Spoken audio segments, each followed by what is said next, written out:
नमस्कार दोस्तों, स्वागत है आप सभी लोगों का अपने YouTube channel e learning with Durgesh पर। चलिए आज हिंदी के व्याकरण में हम लोग सिलेबस देखते हैं, क्या क्या सिलेबस इसमें है और क्या क्या सिलेबस नहीं है, कैसे कैसे परीक्षाओं में क्वेश्चन पूछे जाते हैं, कैसे कैसे क्वेश्चन नहीं पूछे जाते हैं, ये सब हम लोग देखते हैं। और आज हम लोग हिंदी व्याकरण पुनः शुरू करते हैं। चलिए, यहाँ पर अगर बात की जाए हिंदी व्याकरण, तो हिंदी की बात करेंगे तो हिंदी क्या है? एक प्रकार की भाषा है। भाषा किसे कहते हैं? परिभाषा देख लेते हैं। भाषा की भाषा कहते किसे हैं? भाषा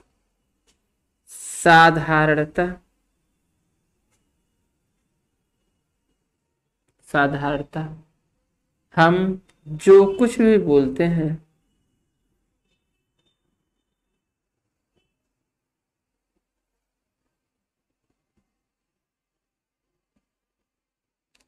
साधारणतः हम जो कुछ भी बोलते हैं उसे हमारी भाषा कहते हैं। साधारणतः हम जो कुछ बोलते हैं उसे हमारी भाषा कहते हैं। भाषा के द्वारा ही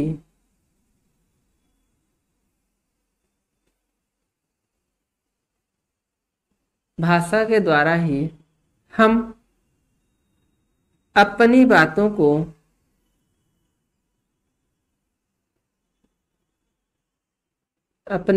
को दूसरे से कहते हैं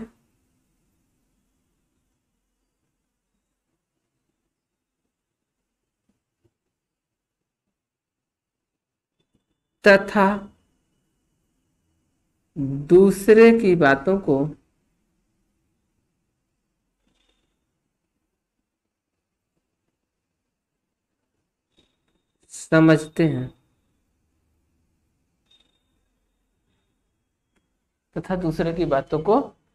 समझते हैं भाषा शब्द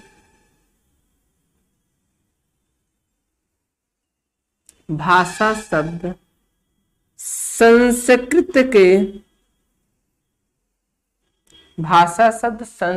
के भाष धातु से बना है। भाष धातु से बना है।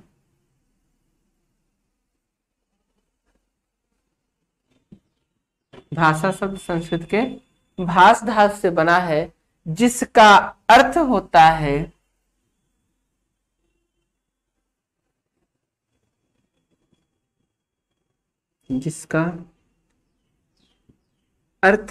है बोलना या भाषण देना। परिभाषा में इसलिए लिख दिया ताकि आप किसी भी चीज का स्क्रीनशॉट आसानी से ले सके और उसे लंबे समय तक अपने पास रख सके, याद कर सके। कहते हैं भाषा की परिभाषा क्या होती है? साधारणतः हम जो कुछ भी बोलते हैं, यानी सामान्यतः हम जो कुछ भी बोल देते हैं वही क्या होती है? हमारी भाषा होती है। भाषा के द्वारा ही हम अपनी बातों को दूसरे से कहते हैं, यानी जो दूसरे से हम जो कुछ भी बोलते हैं वही क्या होती है? हमारी भाषा होती है। और दूसरे की बातों को समझते हैं। अगर भाषा ना होती तो हम दूसरे की बातों को समझ भी ना पाते। भाषा शब्द संस्कृत के भाष धातु से बना हुआ। किससे बना हुआ है? भाष धातु से बना हुआ है, जिसका अर्थ होता है बोलना या भाषण देना। यानी जब हम किसी भी चीज को बोलते हैं या भाषण के स्वरूप में देते हैं तो वही क्या होती है? हमारी भाषा होती है। ठीक, यानी ये भाषा की परिभाषा हो गई। या ऐसे भी कह सकते हैं कि अपने विचारों को व्यक्त करने का जो सबसे सुगम साधन होता है, जो सबसे सरल तरीका होता है, वही क्या होता है? भाषा होता है। यानी बातों को आदान प्रदान करने का सबसे सुगम साधन ही क्या कहलाता है?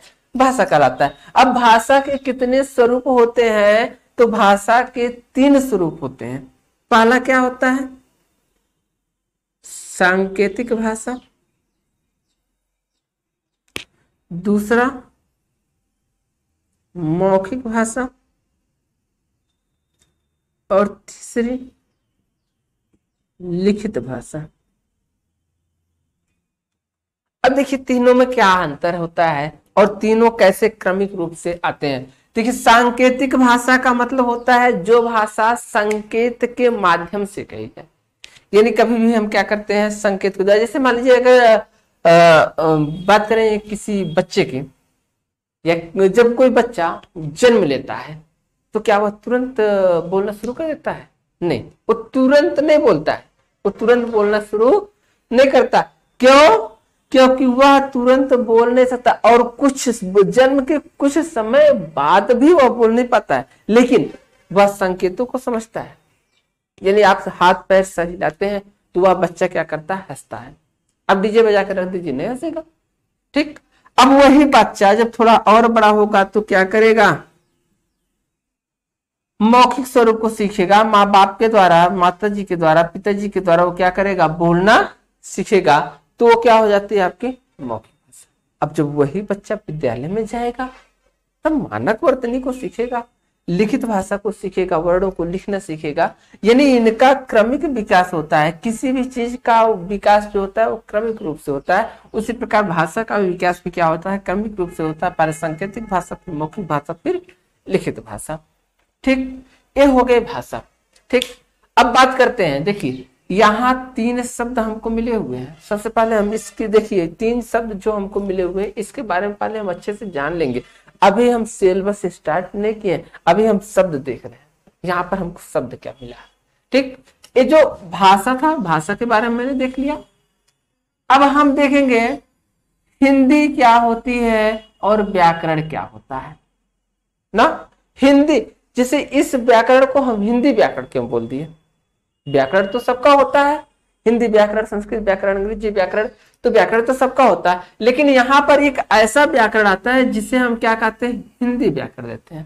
यानी हिंदी हमारी भाषा, उसमें व्याकरण का स्वरूप क्या होता है वो हम जानना चाहेंगे। लेकिन उससे पहले देखेंगे हिंदी शब्द आया कैसे, इस हिंदी का नाम हिंदी पढ़ा कैसे। चलिए, ये आप स्क्रीनशॉट ले सकते हैं।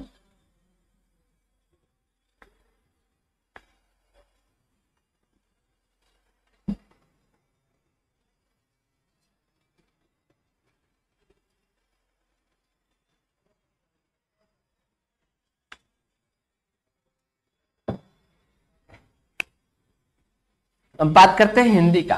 जैसे मान लीजिए ये हमारा एक देश है, हमारा ही नहीं आपका भी है, जिसे स्वर्णिम अक्षरों से हम लोग लिखते हैं मेरा भारत महान। थोड़ा हम ज्योग्राफी के स्टूडेंट नहीं रहे हैं या ज्योग्राफी पढ़ाते नहीं हम।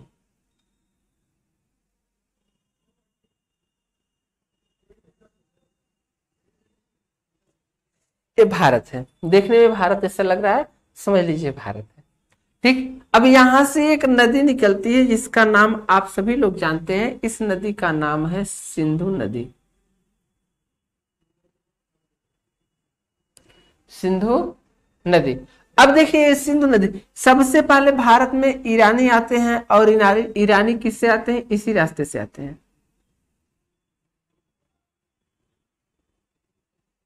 ईरानी भारत में इसी रास्ते से आते हैं। और अब देखिए एक वातावरणीय प्रभाव होता है। जैसे अभी आप जौनपुर जिले में रह रहे हैं ना, वर्तमान में हम जौनपुर जिले में रह रहे हैं, तो जौनपुर का जो पश्चिमी प्रांत होता है वहाँ अवधी बोली जाती है, जो पूर्वी प्रांत होता है वहाँ पर भोजपुरी बोली जाती है। उत्तर प्रदेश की बात करें तो उत्तर प्रदेश में भी तरह तरह की भाषाएं बोली जाती हैं, कहीं अवधी बोली जाती है तो कहीं भोजपुरी बोली जाती है और कहीं ब्रज भाषा बोली जाती है। तो समस्त भाषाओं में क्या होता है? थोड़ा सा अंतर होता है। कहीं पर किसी वर्ड को साक्षात बोल दिया जाता है, कहीं पर किसी वर्ड को दूसरे वर्ड में परिणित करके बोला जाता है। जैसे आप ब्रज में चले जाएंगे तो वहां लड़का, हम लोग क्या खड़ी बोली में बोलते हैं? लड़का। लेकिन अगर यही भाषा आप ब्रज में जाएंगे तो ब्रज में, अभी वर्तमान की बात कर रहे हैं, तो ब्रज में भी क्या होते हैं? लड़का को लड़का नहीं बोलते हैं, लड़का बोलते हैं, लड़का। ना, यानी ड़ का परिवर्तन किस में हो जाता है, र में हो जाता है। घोड़ा को घोड़ा नहीं बोलते हैं, घोड़ा बोलते हैं। और अवधि की बात की जाए तो और को और नहीं बोलते, और को और बोलते हैं ना, ठीक। औ को औ नहीं बोलते, औ को औ बोलते हैं। तो ये क्या होता है, वातावरणीय प्रभाव होता है, भाषाओं की भी परिवर्तन, भाषाओं का भी परिवर्तन होता है। तो जब इस ईरानी लोग सिंधु भारत में आते हैं तो उस सिंधु को देखिए, यही जो प्रभाव यहाँ पर है वही प्रभाव यहाँ पर भी होने वाला है। उस सिंधु को सिंधु नहीं कह पाते हैं। उस सिंधु जो शब्द था, यानी ये जो आपका सिंधु शब्द था, अब इसी देखिए यही प्रभाव यहाँ पर ईरानी लोग कर रहे हैं। यहाँ ईरानी लोग सिंधु को सिंधु नहीं बोल पाते, जो स था स को क्या बोलते थे, ह बोलते थे। और जो ध था ध को ध नहीं बोल पाते थे, वो ध को क्या बोलते थे, द बोलते थे, ठीक। यानी स को ह बोलते थे और ध को द बोलते थे, इस प्रकार। लेकिन उस स्वरों जो यहाँ पर स्वर था, स्वरों का उच्चारण उसी रूप में वो कर लेते थे। तो यहाँ पर जो स्वर था, स्वरों का उच्चारण उसी रूप में करते थे। तो इस प्रकार से उनके मुख से जो सिंधु शब्द निकला, एक किस में निकला, हिंदू में निकला। यानी सिंधु को उन्होंने क्या कर दिया, हिंदू का दिया। और हिंदू का जो व्यापक रूप बना वो क्या बन गया, हिंद बन गया। और हिंद से जो भाषिक रूप बना, यानी भाषा में परिणित हुआ, वो क्या हो गया, हिंदी हो गया। यानी ये जो हिंदी है उस सिंधु का विकृत रूप है। सिंधु से हिंदू, हिंदू से हिंद, हिंद से हिंदी। अब यही जो हिंदी भाषा है, लेकिन अगर पूछता है कि हिंदी किस भाषा का शब्द है, तो हिंदी किस भाषा का शब्द है, वास्तव में हिंदी फारसी भाषा का शब्द है। यानी यह हिंदी किस भाषा का शब्द है, तो हिंदी फारसी भाषा का शब्द है, ठीक। अब देखिए हमने ये भी देख लिया, ये भी देख लिया, बचता है व्याकरण। व्याकरण को भी देख लिया जाए, व्याकरण को भी परिभाषित कर लिया जाए, व्याकरण के बारे में भी कुछ समझ लिया जाए, पुनः हम लोग आगे चलते हैं, ठीक। इसमें कहीं स्क्रीनशॉट लेना हो तो आप ले सकते हैं।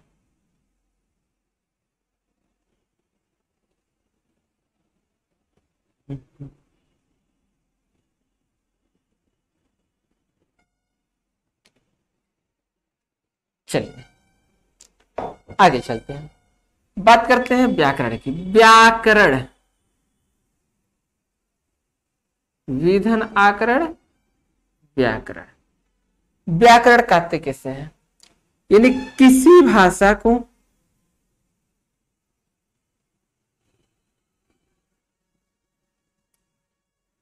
शुद्ध रूप से पढ़ना, लिखना एवं परिमार्जित करना, परिमार्जित करना ही व्याकरण कहलाता है। ही किसके रूप में आया है, तो ही निपात के रूप में आया। व्याकरण आपको बताएंगे ना, तो उसमें आएगा निपात शब्द क्या होता है, तब ही का प्रयोग होगा, तो बताएंगे आप। करना ही व्याकरण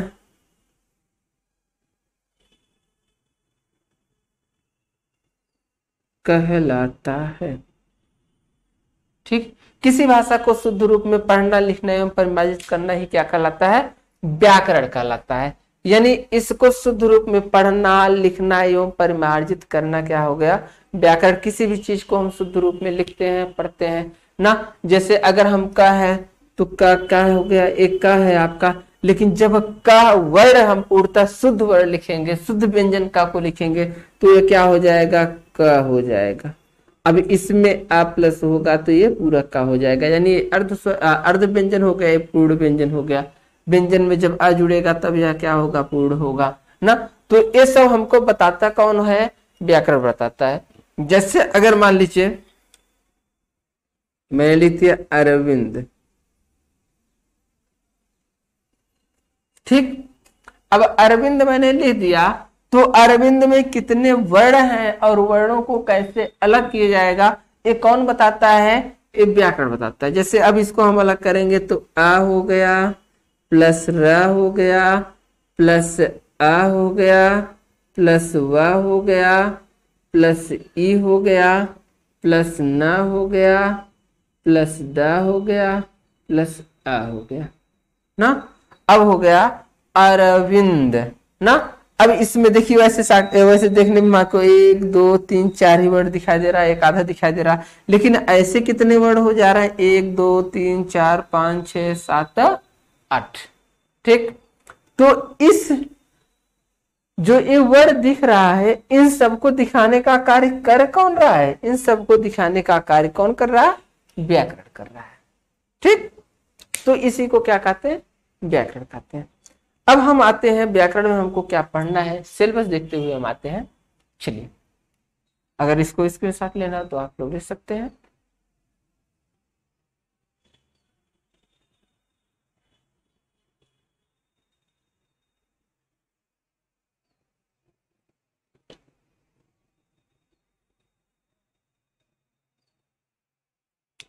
अब देखते हैं हिंदी व्याकरण में हमारा सिलेबस क्या है, हिंदी व्याकरण में हमको पढ़ना क्या क्या है। ठीक, जैसे अगर देखिए, अगर आप किसी भी एग्जाम का पेपर दे रहे हैं, देखिए व्याकरण का जो सिलेबस होता है, जैसे आपका हो गया टेट,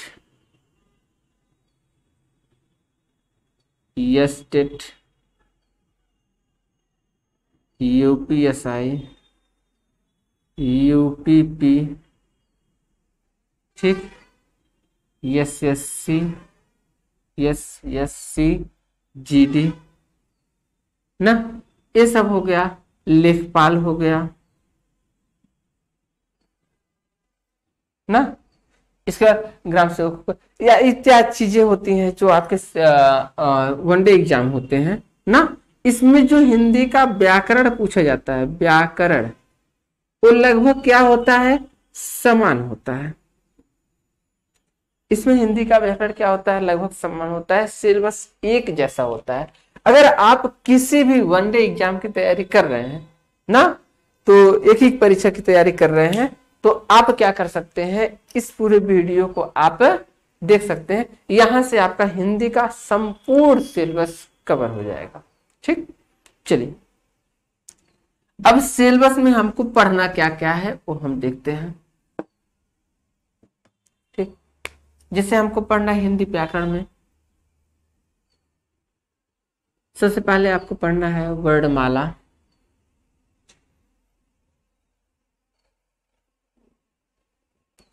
ठीक, वर्णमाला में आपको क्या पढ़ना है, वर्णों का उच्चारण स्थान पढ़ना है, वर्णों का व्यवस्थितीकरण पढ़ना है, इसके बाद वर्णों का उच्चारण स्थान हो गया, वर्ण का व्यवस्थितीकरण हो गया, वर्णों का वर्गीकरण हो गया, फिर प्रयत्न हो गया, उच्चारण प्रयत्न हो गया, ये सब हो गया, आपको ये सब पढ़ना है। ठीक, फिर इसके बाद वर्ण के बाद आपको पढ़ना है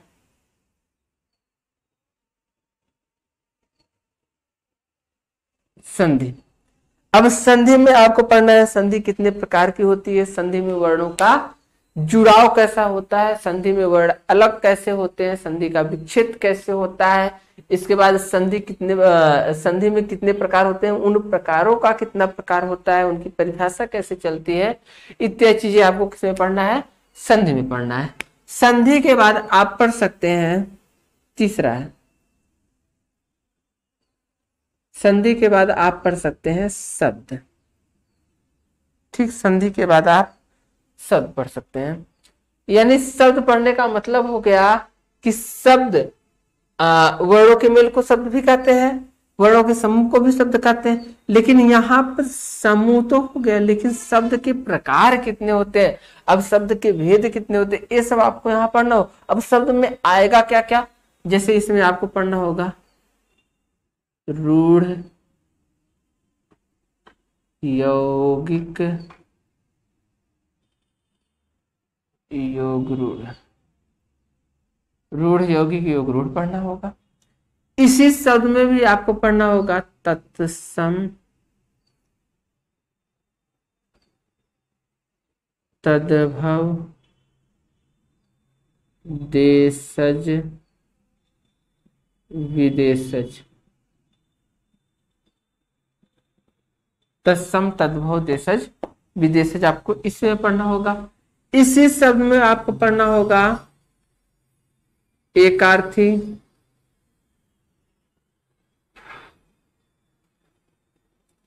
अनेकार्थी, समानार्थी। समानार्थी को ही क्या कहते हैं? पर्यायवाची कहते हैं।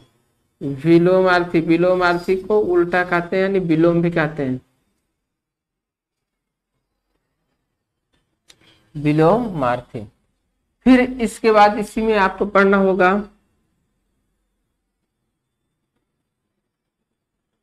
संज्ञा, सर्वनाम, क्रिया, विशेषण। ये सब आपका शब्द में ही पढ़ना है, ठीक। इसी में आपको पढ़ना होगा अव्यय, ये सब आपको शब्द में ही मिलेगा, अव्यय या अभिकारी शब्द। अब इसमें आपको पढ़ना होगा संज्ञा कितने प्रकार की होती है, उनमें प्रकार कैसे चलते हैं, उनका नियम कैसे चलता है, सर्वनाम के कितने प्रकार होते हैं, सर्वनाम की संख्या क्या होती है, क्रिया के कितने प्रकार होते हैं, विशेषण के कितने प्रकार होते हैं, अव्यय के कितने भेद होते हैं। ये सब आपको किसमें पढ़ना है? इस आपको शब्द में ही पढ़ना। इसके बाद आपको पढ़ना है, ये देखिए ये भी शब्द के ही अंतर्गत आएगा, लेकिन टॉपिक थोड़ा सा आपको अलग मिल जाता है।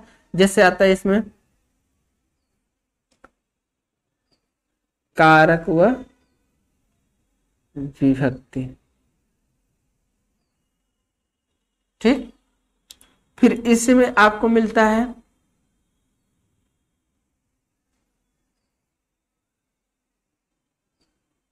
लिंग, ठीक। इसी में आपको मिलेगा वचन, ठीक। अब ये सब हो गया। फिर आपको पढ़ना है समास। अब समास के कितने प्रकार होते हैं, समास का नियम क्या होता है, समास में कैसे रूढ़, यौगिक और योग रूढ़ का प्रयोग, यानी ये जो है इनका प्रयोग समास में कैसे हो जाता है, इन शब्दों का प्रयोग समास में कैसे होता है, संज्ञा में समास का प्रयोग कैसे होता है, ये सब चीजें आपको देखना है, ठीक। इसके बाद आपको पढ़ना है समास के बाद 8 नंबर पर, समास के बाद आपको पढ़ना है काल। समास के बाद क्या पढ़ना है आपको? काल पढ़ना है। यानी जैसे आप अंग्रेजी में पढ़ते हैं काल, वैसे टेंस पढ़ते हैं, वही आपको हिंदी में पढ़ना है, लेकिन अंग्रेजी से थोड़ा सा क्या होता है, भिन्न होता है यह काल ना। यानी अंग्रेजी में क्या होता है, जैसे सबके 4 भेद हो जाते हैं, वर्तमान के भी 4 भेद, भविष्य के भी 4 भेद, और क्या बोलते हैं, भूत के भी 4 भेद हो जाते हैं।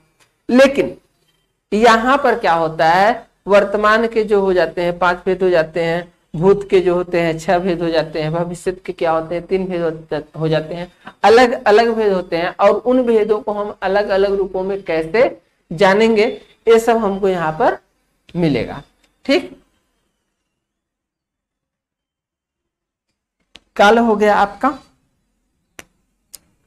इसके बाद आते इधर देख लेते हैं 9 नंबर आपको मिलेगा रस। यानी अब रस में देखना है, रस के जन्मजाता कौन है, रस के प्रणेता कौन है, इसके बाद रस के प्रकार कितने होते हैं। अब रसों को हम पहचानेंगे कैसे, रस में हमको कैसे कैसे आस्वादन मिलते हैं, हृदय में कैसी कैसी अनुभूति होती है, व्यभिचारी भाव क्या होता है, संचारी भाव क्या होता है, स्थायी भाव क्या होता है, विभाव क्या होता है, ये सब हमको यहाँ पर मिलेगा, ठीक। इसके बाद आपको मिलेगा छंद, ठीक। अब छंद क्या होता है, छंद में प्रयोग कैसे होते हैं, छंद चलते कैसे हैं, छंदों को हम पढ़ते कैसे हैं, छंदों में वर्णों की गणना कैसे होती है, छंदों में मात्राओं की गणना कैसे होती है, ये सब हमको कहाँ मिलेगा, छंद में मिलेगा। इसके बाद हमको क्या पढ़ना है, अलंकार। अलंकार पढ़ना है। अलंकार होता क्या है, और इसके बाद अलंकार काव्य का कैसे रूप होता है, अलंकार काव्य में कैसे प्रयोग होता है, अलंकार के प्रकार कौन होते हैं, कितने होते हैं, अलंकार के प्रणेता कौन होते हैं, छंद के प्रणेता कौन होते हैं, ये सब हमको इस सिलेबस में पढ़ना है, ठीक। इसके बाद इतना सब पढ़ने के, मान लीजिए आपका सामान्य सिलेबस है, ना। इसी में आपको पढ़ना है, शब्दांश पढ़ना है,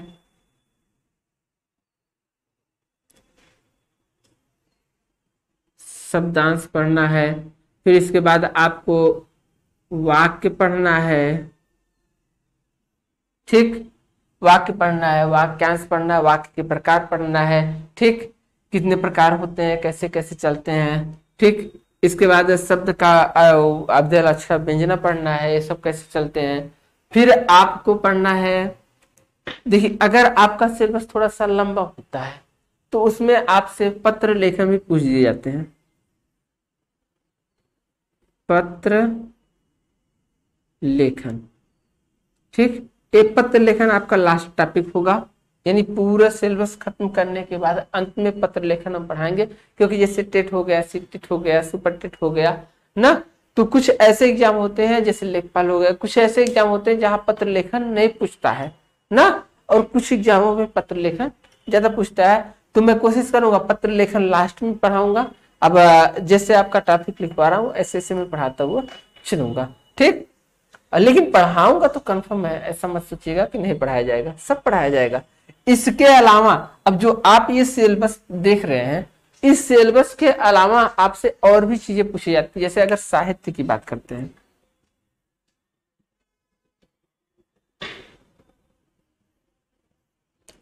साहित्य की बात अगर करते हैं तो यहाँ पर आपका सिलेबस जो साहित्य का होता है वो थोड़ा सा अलग हटके हो जाता है। ये व्याकरण से होता है, वो साहित्य से होता है।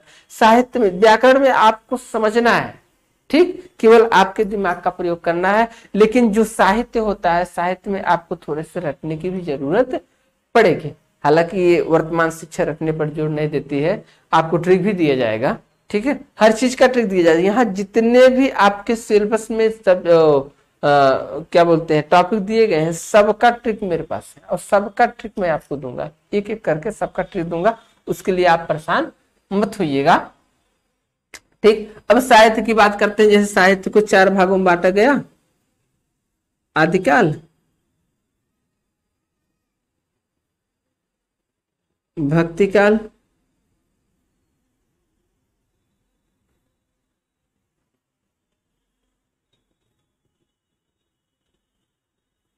रीतिकाल और आधुनिक काल।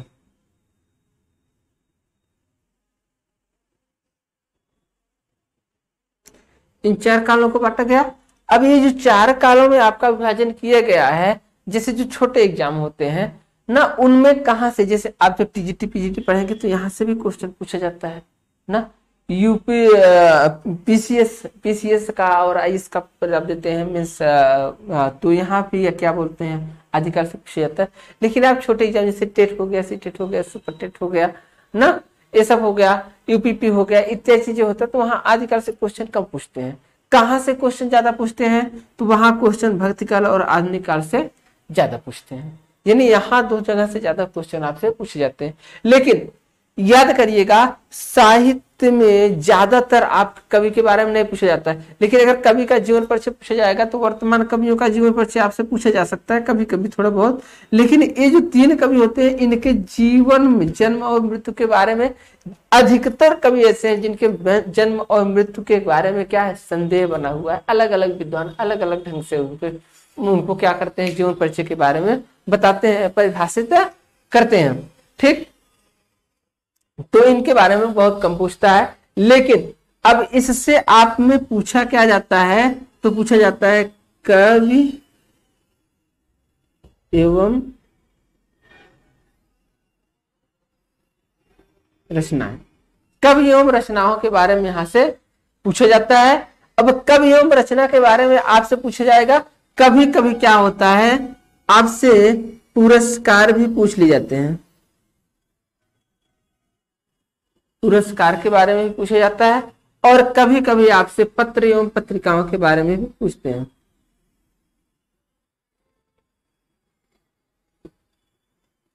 पत्र एवं पत्रिकाओं के बारे में भी पूछते हैं। अगर आपसे पुरस्कार के बारे में पूछेगा तो समझ लीजिए यहां से आपके ज्ञानपीठ पुरस्कार और साहित्य अकादमी पुरस्कार से ज्यादातर क्वेश्चन पूछे जाते हैं। और पत्र पत्रिकाओं में जो आधुनिक पत्र पत्रिकाएं हैं उसके बारे में ज्यादा बता पूछा जाता है, और क्षेत्रीय पत्र पत्रिकाएं इसमें पूछे जाते हैं। अब यहाँ पर जब हम आपको पढ़ाएंगे तो यहाँ का भी ट्रिक आपको देंगे, ठीक। और ये सब सिलेबस जब आपको पढ़ाएंगे तो व्याकरण का भी ट्रिक हम आपको देंगे। तो व्याकरण में सबसे पहला टॉपिक आपका क्या होगा, वर्णमाला।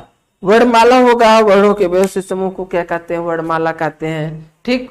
वर्णमाला में क्या करते हैं आप, जैसे क से लेकर म तक पढ़ते हैं तो स्पर्श व्यंजन हो जाएंगे, अलग अलग चीजें इसमें बताई जाएंगी, अंतस बताया जाएगा, उसमें बताया जाएगा। इसमें 52 वर्णमाला में 52 वर्ण कैसे होते हैं, वर्णमाला किसे कहते हैं, वर्ण किसे कहते हैं, ये सब हम आपको बताएंगे।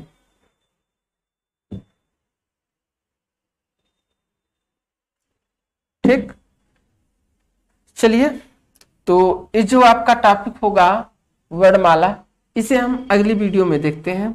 आज के लिए हम इतना ही करते हैं, बस करते हैं। अगली वीडियो में हम टॉपिक बाय टॉपिक लेकर आपको चलेंगे।